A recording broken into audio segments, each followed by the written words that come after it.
আচরণ করেন না বলে আচরণ করতে হবে। মহাপ্রভু যেমন আচরণ করে গেছে, জগৎজনকে শিক্ষা দান করে গেছে, নিজ আচরি পরধর্ম শিখাইছেন। আচার করে কেহ না করে প্রচার, প্রচার করে কেহ না করে আচার, আচার প্রচার দুই তো করে, সেই তো জগতের গুরু, সেই তো আচার্য।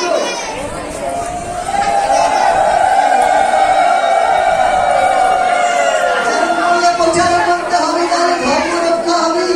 আপনি যদি আচার না করে প্রচার করতে যান, আপনার কথা জগৎ পারবে না। তাই আসুন, আমরা আজকে কি করলেন, আজকে রবীন্দ্র নন্দন ভগবান তখন কি করলেন, ভোলানাথ যখন জলটি খেতে খেতে আসছি, ভগবান লক্ষ্য করেছেন, সমাধি করলেন। লক্ষ্য করে যখন কাছে এসেছে, চরণামৃত পান করতে করতে ভগবান কি করেছে, জড়িয়ে ধরে বলছে, ও ভোলানাথ, ভোলানাথ তুমি আজকে কোথায় যাবে পারি? তুমি একাই বুঝি ভক্তির চরণ ধরে চরণামৃত পেয়ে যাবে? আজকে তুমি আমার কাছে এসো। জোরে করে ধরে ভোলানাথের চরণ দোকানে ধৌত করে ভগবান ব্রজেন্দ্র নন্দন